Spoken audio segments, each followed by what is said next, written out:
Breaking news చూస్తున్నాం. మహబూబాబాద్ లో ఈరోజు గిరిజన రైతు మహాధర్నా పేరిట బీఆర్ఎస్ పార్టీ ఓ కార్యక్రమాన్ని పిలిపించింది. అయితే ఈరోజు మరి కాసేపట్ల మహబూబాబాద్ చేరుకోబోతున్నారు కేటీఆర్.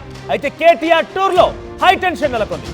మహాధర్నా నేపథ్యంలో ఏర్పాటు చేసినటువంటి ఈ ధర్నా కార్యక్రమానికి సంబంధించి బీఆర్ఎస్ నేతలు ఫ్లెక్సీలు ఏర్పాటు చేస్తే ఆ ఫ్లెక్సీలను చింపేశారన్నటువంటి ప్రజలు, ఇతర ఈ పార్టీ నాయకులు. సో మొత్తం మీద 1000 మందితో మాత్రమే ఇక్కడ కార్యక్రమం నిర్వహించుకోవాలని చెప్పి హైకోర్టు తేల్చి చెప్పింది. మొదట ఈ కార్యక్రమానికి అడ్డుకున్నారు పోలీసులు. అడ్డుకోవడంతో ఎటువంటి పర్మిషన్స్ కూడా ఇవ్వలేమని తేల్చి చెప్పారు. దాంతో హైకోర్టును ఆశ్రయించింది బీఆర్ఎస్ పార్టీ. హైకోర్టులో బీఆర్ఎస్ పార్టీకి కొంత గుడ్ న్యూస్ అని చెప్పొచ్చు. 1000 మందితో నిర్వహించుకోండి, అంతకు మించి ఉంటే కనుక పర్మిషన్స్ ఉండవన్నట్టుగా హైకోర్టు తేల్చి చెప్పింది. దీంతో 1000 మందితో నిర్వహించేందుకు సిద్ధమయ్యారు బీఆర్ఎస్ పార్టీ నాయకులు. ఈ ధర్నా నిర్వహించేందుకు ఇప్పటికే కేటీఆర్ అక్కడికి బయలుదేరారు. 2 రోజుల నుంచి కూడా అక్కడ ఈ ధర్నా కార్యక్రమం ఉండబోతుంది తెలిసిన తర్వాత పెద్ద ఎత్తున ఆందోళన రేకెత్తిస్తున్నాయి. గో బ్యాక్ కేటీఆర్ అంటూ చాలామంది హెచ్చరిస్తున్నారు. అసలు మీరు వచ్చే ముందు మాకు ఇక్కడ మీరు గత 10 ఏళ్లలో ఏం చేశారో చెప్పి రావాలని మరికొంతమంది డిమాండ్ చేస్తున్నారు. మొత్తం మీద గిరిజన రైతు మహాధర్నా ఉత్కంఠ రేపుతోంది. అసలు ఏం జరుగుతుందో ఏం జరగబోతుందో అనే రకంగా అనేక మంది కూడా చర్చించుకుంటున్నారు. ఎందుకంటే పోలీసులు కూడా కొంత కోర్టు అనుమతి ఉంది కాబట్టి మీరు చేసుకోవచ్చు అని చెప్పినప్పటికీ పోలీసు బందోబస్తు మాత్రం అక్కడ కనిపించలేదంటూ కూడా తెలుస్తోంది. కేవలం సాదాసీదాగా ఒకరిద్దరు పోలీస్ కానిస్టేబుల్ ఉన్నారు తప్ప ఊహించిన స్థాయిలో పోలీస్ బందోబస్తు అయితే లేదు. ఒకవేళ కనుక నిజంగానే మాకు మీరు తేల్చి చెప్పాలి లేదంటే అడ్డుకుంటాం, అంతు చూస్తామని చెప్పి హెచ్చరికలు అటు కాంగ్రెస్ పార్టీ నుంచి వస్తున్న నేపథ్యంలో నిజంగానే బీఆర్ఎస్ కాంగ్రెస్ పార్టీ కనుక తలపడితే ఒక మహాయుద్ధమే జరిగే అవకాశం ఉంది. అక్కడైతే డెఫినెట్గా ఒక పరిస్థితి చేతులు జారే అవకాశం ఉంది. మరి ఈ నేపథ్యంలో ఏం జరుగుతుందో చూడాల్సిన అవసరం అవుతుంది. ఒకసారి ఈ విషయం పైన అక్కడ అందరూ గో బ్యాక్ అంటూ నినాదాలు చేస్తున్నారు. ఒకసారి వారి నినాదాలు మనం చూసే ప్రయత్నం చేద్దాం.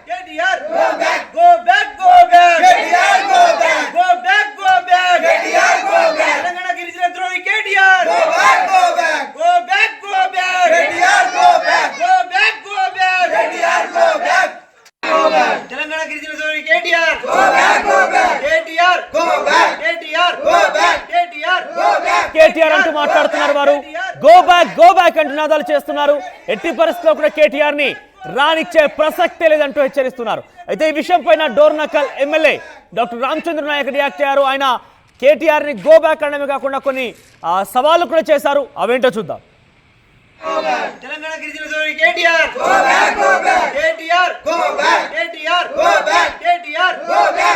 అభివృద్ధి దిక్పథం వైపు నడిపిస్తున్న ముఖ్యమంత్రి రేవంత్ రెడ్డి గారిపై నిందలేస్తూ అసత్య ప్రచారాలు చేస్తే మిమ్మల్ని ప్రజలు మళ్ళీ మిమ్మల్ని అధికారంలో తీసుకొస్తారనే అనుకుంటున్నారా? ఖబర్దార్ టీఆర్ఎస్, కేటీఆర్, టీఆర్ఎస్ గిరిజన నాయకులారా, మీరు 10 సంవత్సరాలు గిరిజన ప్రజలు, ముఖ్యంగా గిరిజన యువతకు ఉపాధి ఉద్యోగాలు కల్పించక, రిజర్వేషన్లు 10 సంవత్సరాలు కల్పించక, కేవలం ఎన్నికల కోసం బర్రె పిల్లలు, చేప పిల్లలు, మీరు గొర్రె పిల్లలు, హరితహారాలు అనుకుంటూ ప్రజా సొమ్మును కాజేసి మరి అధికార దాహంతో మీరు కేసీఆర్, కేటీఆర్ మోచేయి నీళ్లు తాగుతూ ఈరోజు మహబూబాద్ గిరిజనులను మీరు అమాయకులు అనుకుంటున్నారా? తప్పకుండా మీకు కర్రు కాల్చి మరొకసారి వాతలు పట్టే రోజులు దగ్గరలో ఉన్నాయి. మీ పార్టీ నామరూపాలు లేకుండా మరి అడ్రస్ గల్లంతయ్యే రోజులు దగ్గర ఉన్నాయి అని తెలిసి మహబూబాద్కి ఉమ్మడి ఖమ్మం, ఉమ్మడి వరంగల్, ఉమ్మడి నల్లగొండల నుంచి సుదూర ప్రాంతాల నుంచి మీరు ప్రజల్ని తీసుకొచ్చి మహబూబాద్లో బలం చూపించుకుందామనుకుంటే అది మీ అమాయకత్వం, మీ మూర్ఖత్వం అని చెప్పి తెలియజేస్తా ఉన్నా. మీకు దమ్ము ధైర్యం ఉంటే, మీలో చీమునెత్తులు ఉంటే మీరు స్థానికంగా డోర్నకల్ మహబూబాద్ ప్రజల్ని తరలించండి, చూద్దాం మీ దమ్మేందో.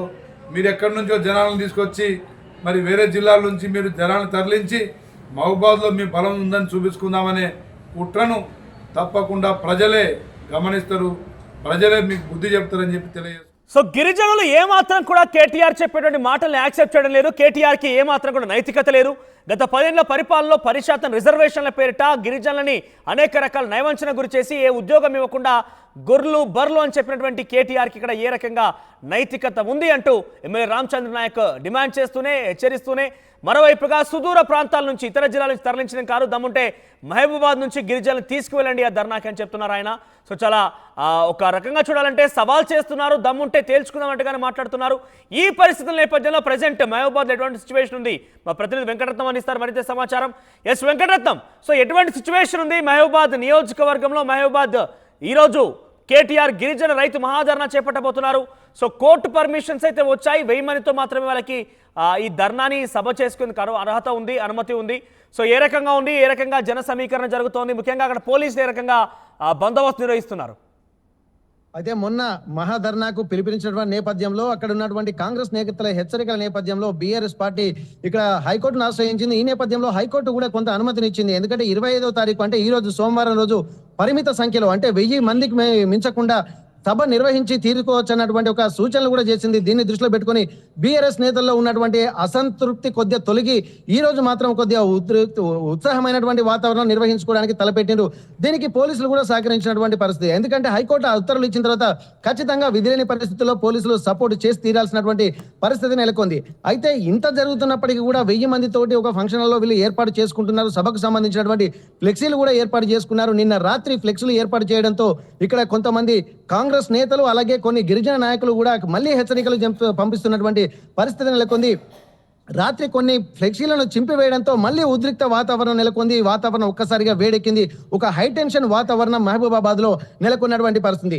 ఇట్లాంటి సమయంలో కూడా కాంగ్రెస్ నేతలు ఏమన్నా వెనక్కి తగ్గుతున్నారంటే అది లేకుండా డోర్నకల్ ఎమ్మెల్యే అలాగే ప్రభుత్వ విప్ రామచంద్ర నాయక్ కూడా ఒక హాట్ కామెంట్స్ చేశారు. దీనికి సంబంధించి కూడా ఒక హెచ్చరికలు కూడా చెప్పినటువంటి పరిస్థితి.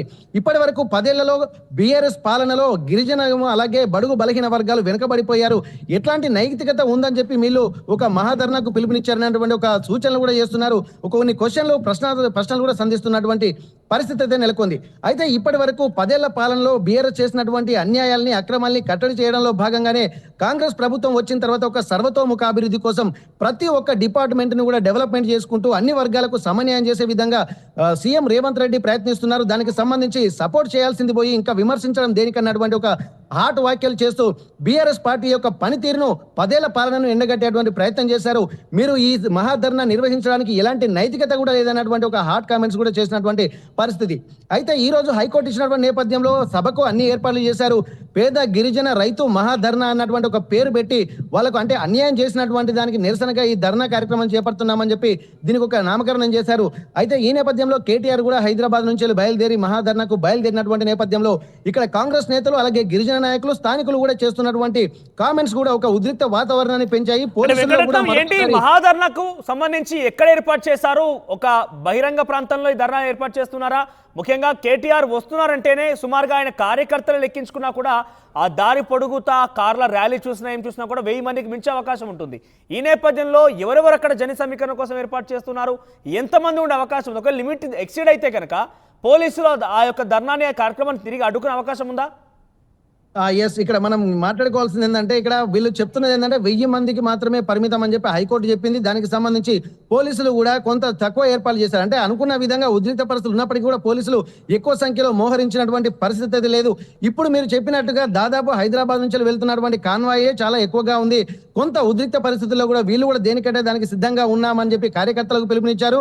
అక్కడ మహాధర్నాకు కూడా పిలుపునిచ్చారు. అయితే ఇక్కడ స్థానిక నేతలు కాంగ్రెస్ నేతలు చేస్తున్నటువంటిది ఏంటంటే ఇక్కడ స్థానికులు కూడా ఎవరు రావడం లేదు. చుట్టుపక్కల జిల్లాల నుంచి అంటే ఇప్పుడు ఉమ్మడి వరంగల్ జిల్లాల నుండి కూడా జన సమీకరణ చేసేటువంటి ప్రయత్నాలు చేస్తున్నారు. మహబూబాబాద్ నియోజకవర్గ ప్రాంతం నుండి మాత్రం ఎవరు రావడం లేదు అని చెప్పి ఇటు గిరిజనులు ఇటు కాంగ్రెస్ నేతలు కూడా చెప్తున్నారు.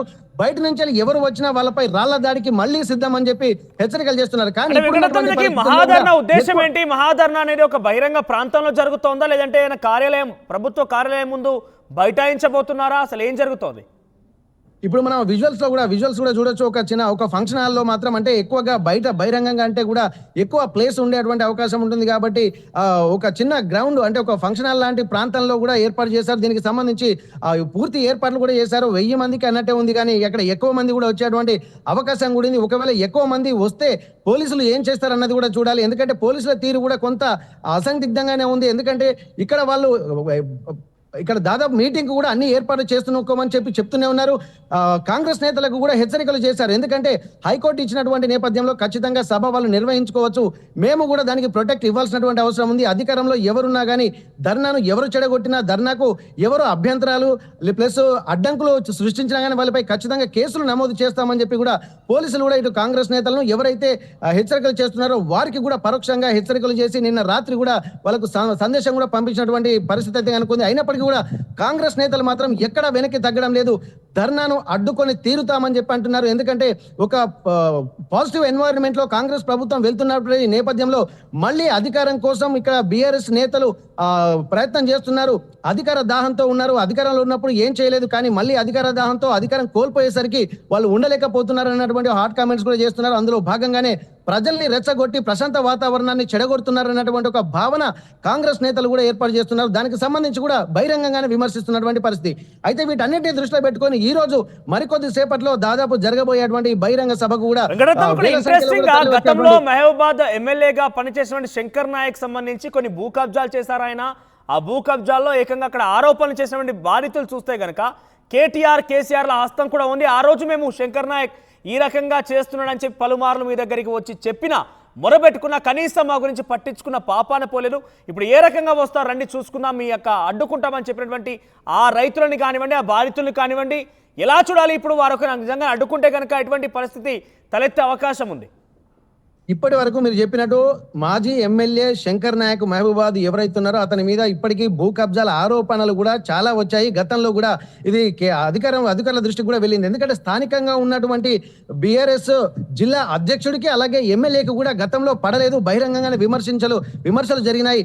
వీరిద్దరి మధ్య కూడా ఒక సయోధ్య కూడా లేదు. కానీ ఇప్పుడు మాత్రం కలిసి పనిచేసేటువంటి పరిస్థితులు కనిపిస్తున్నాయి. కానీ భూ కబ్జాల ఆరోపణల నేపథ్యంలో గత 2 రోజుల క్రితం కూడా హనుమకొండలో కూడా మాజీ ఎమ్మెల్యే శంకర్ నాయక్ దాదాపు 500 గజాల భూమిని కూడా కబ్జా చేశారన్నటువంటి విషయాలు కూడా వెలుగులోకి వచ్చాయి. ఇది కూడా మీడియాలో వెళ్తున్నటువంటి పరిస్థితి. ఈ నేపథ్యంలో కొంత స్థానికంగా కూడా మాజీ ఎమ్మెల్యే శంకర్ నాయక్ కూడా వ్యతిరేకత వ్యక్తం అవుతున్నప్పటికీ కూడా స్థానికులు ఎవరు కూడా ఈ మీటింగ్ కు హాజరు కావడం లేదని చెప్పి ఇటు గిరిజనులు అలాగే స్థానిక ఉన్నటువంటి మహబూబాబాద్ జిల్లా వాసులు కూడా బహిరంగంగా కొన్ని సమావేశాలు పెట్టి కూడా చెప్తున్నటువంటి పరిస్థితి. అయితే ఈ నేపథ్యంలో అతనికి సపోర్ట్ అనేది ఉంచి పక్కన వస్తే బయట జిల్లాల నుంచి కార్యకర్తలను తరలిస్తున్నారు అన్నటువంటి ఒక ఆలోచనలు కూడా చేస్తున్నారు.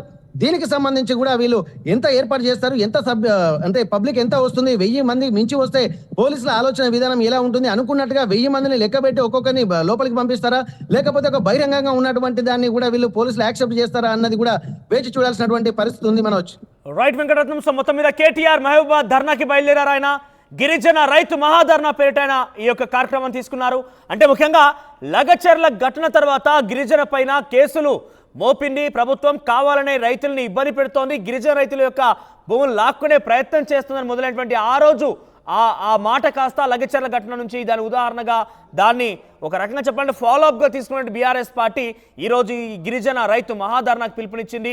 మహబూబాద్లో మరి కాసేపటికి హాజరు కాబోతున్నారు కేటీఆర్. 1000 మందికే పర్మిషన్ ఇచ్చింది హైకోర్టు. కానీ ఇక్కడ కేటీఆర్ వెళ్ళేటువంటి మార్గ మధ్యలో సుమారుగా చూస్తే కనుక ఒక భారీ వాహనశ్రేణి అయితే ఉంది. బహుశా ఆ వాహనశ్రేణిలో 1000కి మించి బీఆర్ఎస్ కార్యకర్తలే ఉంటారు. మరి ఈ నేపథ్యంలో 1000 మందికి మాత్రమే హైకోర్టు అనుమతి ఇచ్చింది.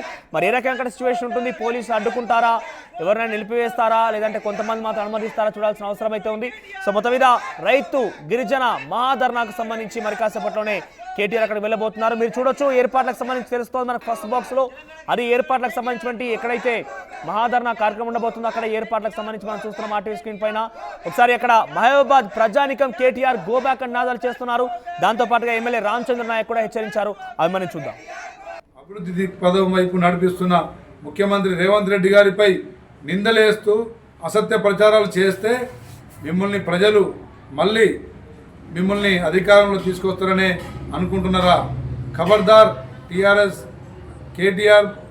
గిరిజన నాయకులారా, మీరు 10 సంవత్సరాలు గిరిజన ప్రజలు ముఖ్యంగా గిరిజన యువతకు ఉపాధి ఉద్యోగాలు కల్పించగా, రిజర్వేషన్లు 10 సంవత్సరాలు కల్పించగా, కేవలం ఎన్నికల కోసం బర్రె పిల్లలు, చేప పిల్లలు, మీరు గొర్రె పిల్లలు, హరితహారాలు అనుకుంటూ ప్రజాస్వామ్యను కాజేసి మరి అధికార దాహంతో మీరు కేటీఆర్ మోచేయి నీళ్లు తాగుతూ ఈరోజు మహబూబాద్ గిరిజనులను మీరు అమాయకులు అనుకుంటున్నారా?